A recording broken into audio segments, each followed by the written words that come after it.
subsidized loan to students for their student. And I think because of that, the enrollment of Bihar has increased significantly in last 1 or 2 years. So these kind of intervention, if are being taken by the government and the private sector, will help us in creating an inclusive environment. One such example of our institute at Vivekananda Global University in 2017, we thought of increasing our female student population. That time it was 8% and we have given a special scholarship scheme. And today, 2022, we have 36% female students. So these kind of interventions, if taken care by the private institutions, financially or by grooming, they can help us in creating an inclusive environment. But the inclusivity shouldn't be limited to the admission criteria only. We need to handhold them till they graduate, because there are various other issues, grooming and other parts which needs to be taken care of, so that they finally pass out and in the end the students are at a similar level for all the factors which we are taking care of. Thank you, sir. So, to say, while the Indian education system and successive government policies have made steady progress towards bridging this gap, but then yes, we also must acknowledge that this gap still remains. So now I would rather request the panel to discuss upon how we can, possibly bridge this gap, how we can leverage technology, and what probably the private sector can contribute towards it. Yeah. Sure. So before I get into how to use technology, there's a thought which comes to mind. I think in one of the sessions, maybe about 4, 5, 6 months back, one question I had raised was that when you talk about education, every service which a university or a college provides to a student is taxed. If I have to buy a chair for a student to sit on, I have to pay 18% GST. If I have to provide food to a student, I have to pay GST.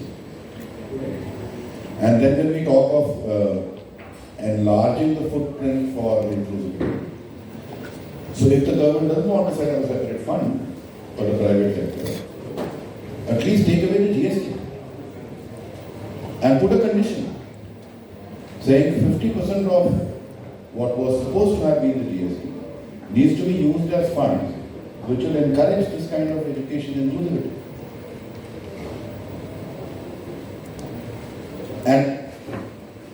And because what I find very strange is that you expect it to be not-for-profit, you expect it to be the engine which will power this whole country with the generation being trained, and they are the ones who will take it forward into the 5 trillion or the 20 trillion or the 30 trillion economy. You are actually increasing the load and the burden on that generation and their parents by adding taxes where it shouldn't be. There should be no discussion on that. Now I'll come back to your question on the technology and how technology is to be used. By far, what you said is correct, and what you also said is also very correct.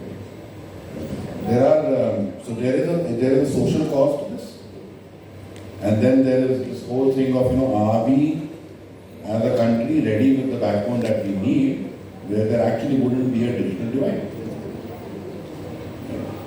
Now,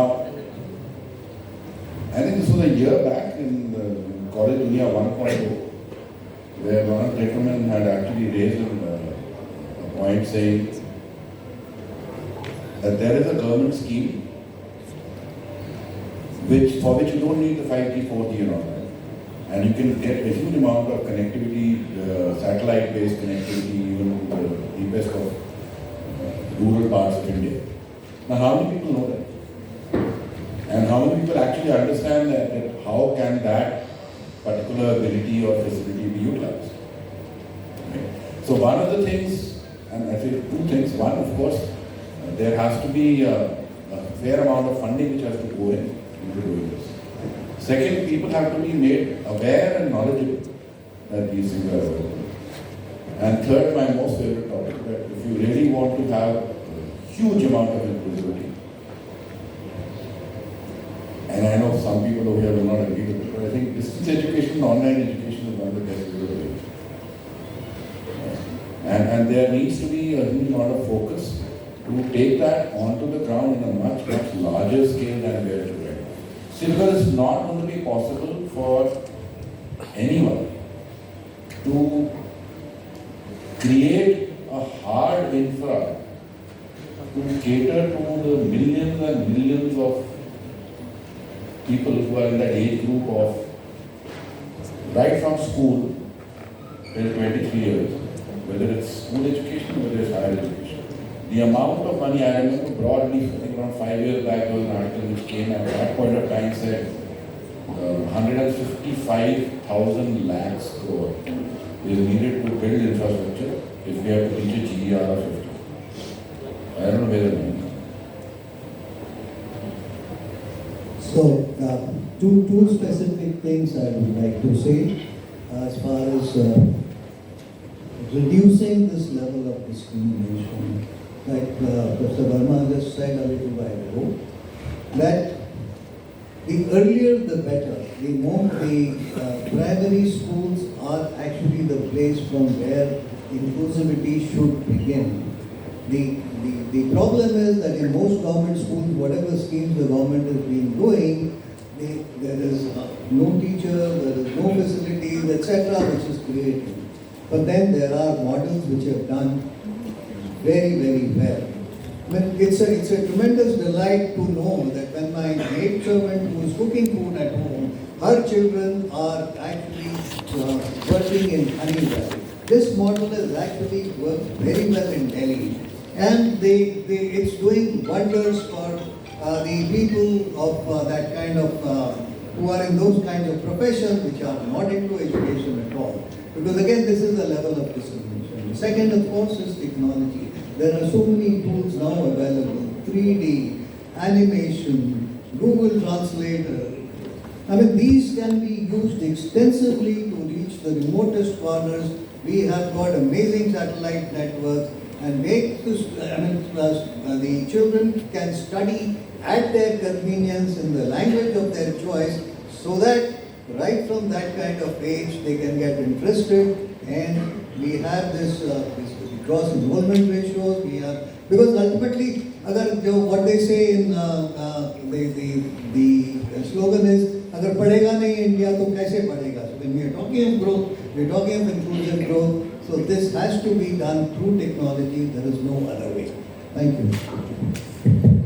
Yeah, I'll substantiate the points that Professor Verma and Professor Somani highlighted. Just want to share some case studies and some examples in sense, because the technology, how it can transform and how it can bring the inclusivity part of it.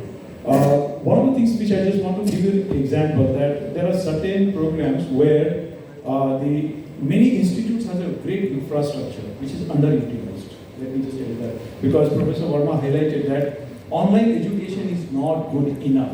You need to have hands-on experiences, and that hands-on experiences can be only done by sharing those resources by those rich institutes which has those support resources which are underutilized. So that is how we can bring in the hands-on experience. Pandemic has taught us very well that online education is not good enough. You need to go in hybrid mode. You need to have a physical as well as the online education, which can kind of complement each other, and the learning can happen. Professor Somani highlighted about the new technologies about that. Ms. Pilani's, one of the set of students have started the technology called AR, VR based, just a simple mobile. You can learn all basic things, fundamentals about the science and all that, and it is an affordable technology. And now I think a lot of the startup companies are coming up, which are providing such a greater learning solutions, which gives you a physical feel and understanding about the processes, the experiments and so on, which can complement it with the online content of that. So I think the things are changing very rapidly. Recently, like Ms. Pilani also has started one course in collaboration with Coursera.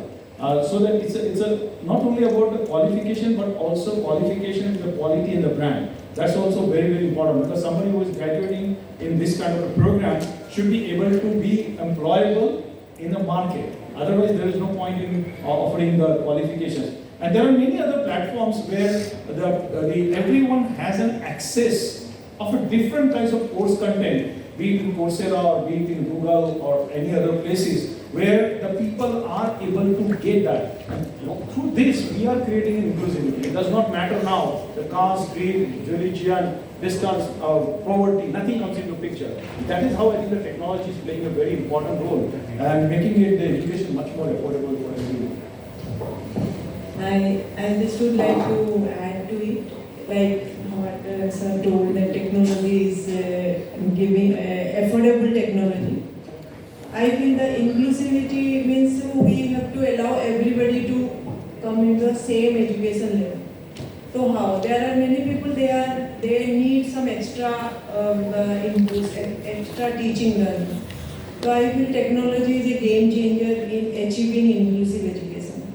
Like there are many options: robotization, automatization, then there are artificial intelligence, universal learning, universal design for learning. All these things has to be applied to achieve the inclusive education. Nowadays, so many assistive technology, जैसे sir बोले कि there are Google Translator and all. If you go for, there are days where people with visual impairment or other impairment, they were helpless to do it. Now, yesterday only in the newspaper it came that there is a new innovation that is a smart eye. If they can keep in their specs, if they can attach, and in front of them, whatever it is, they will translate into it. In front of you, there is a pad, there is a pen, there is a water bottle. You take your hand this side like that. So the technology is really making life easy for diversity, people with diversity. But it should be affordability, what they say. Everybody cannot afford. But India should work on such a way that there should be affordable technology which will really empower the diverse population, and they should improve the quality of life of them through happiness. So with respect to technology, yeah, definitely. I strongly feel what the other panel members talking about. Technology must be supportive and assistive. It's not the replacement of the physical, because the sections for whom we are talking about, they cannot on their own, they come to the education level because they have their other things to do. And that's why, being a privileged section of the society, it becomes our responsibility to how to bring them into this part of the life where their learning will be there. So definitely, especially with the rural, urban, and especially with the physically challenged people, technologies are doing wonder. But at the same time, we need to mentor them, support them, because what happens that many of the times, if we talk about the higher education, drop-downs are many. And even if we see during the placements and all that, many of the people remain unplaced from that section. So it means we need to put sincere efforts. So some of the steps as a higher education we can take, we can first identify among our data that which are the sections are not represented in our institute.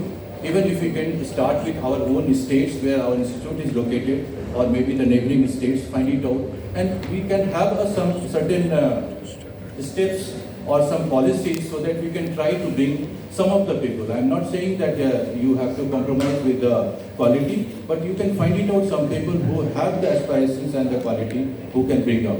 So that way you can include and then mentor them, guide them. It may be through the alumni also, it may be with the orientation courses, foundation courses for the people. And then also, after doing this, definitely we need to do this reporting, monitoring, and also rewarding the effort. As sir was talking about GST and the tax, definitely government has to come into that to reward these efforts to all the institutions, private institutions or the government institutions. And that should be the part of some ranking or the accreditation process also. Then only, because as I told you in the beginning, that this part is also very important in the education sector, because we have a greater responsibilities towards the society. At the same time, we can think of bringing funds also. If suppose we are including some disadvantaged sections of the people, we can share with the alumni who can sponsor their study.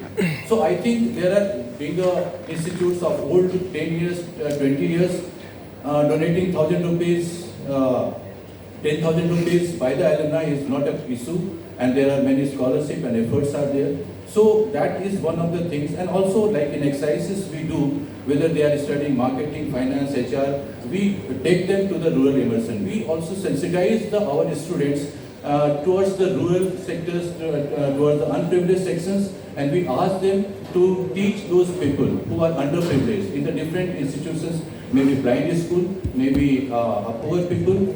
So what happens, the alumni, when they join the corporates, they understand the issues and they easily sponsors the fund from the CSRs and other requirement, and then that's why these problems can be solved.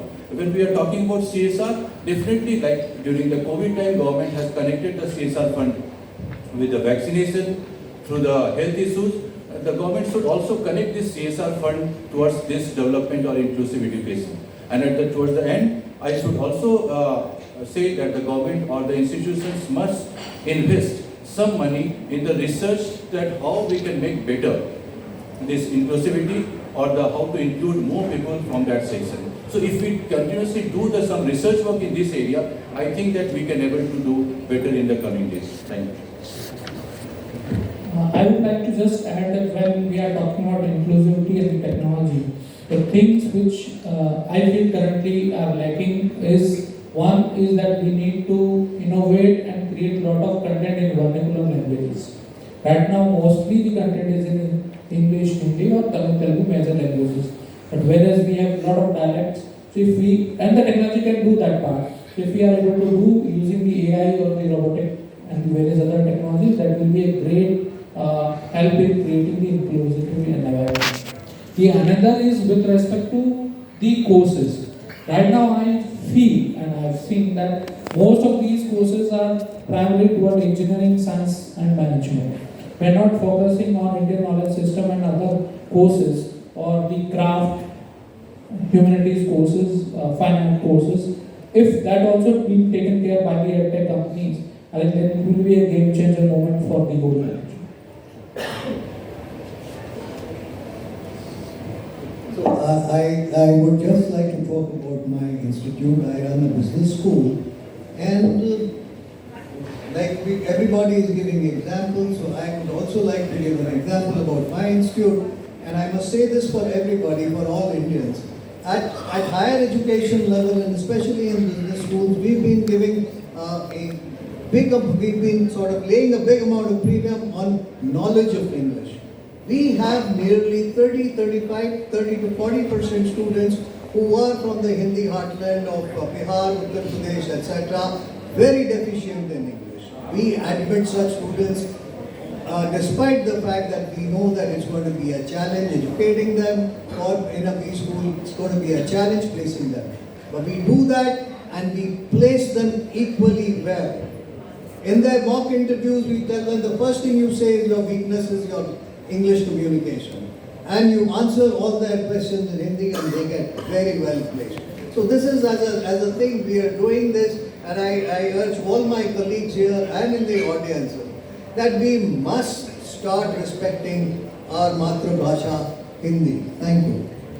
Thank you, sir. Those were some wise words, and as they say, charity begins at home. So I believe unless we all as individuals take some step, of course there are some larger fundamental changes, as Mr. Tamshiji suggested, that GST, probably that can be, some changes can be done by the government, that will probably help. But until that happens, I believe we all as individuals should take some step, and that step could be as small as teaching some 10 kids outside your home, inside your home, wherever, to anything where vice chancellors of the universities can actually make an impact on the larger audience. So with that, I will now want to conclude the panel discussions, and now we shall take questions from the audience. So please feel free to ask the questions to the panel. Richard, can you please?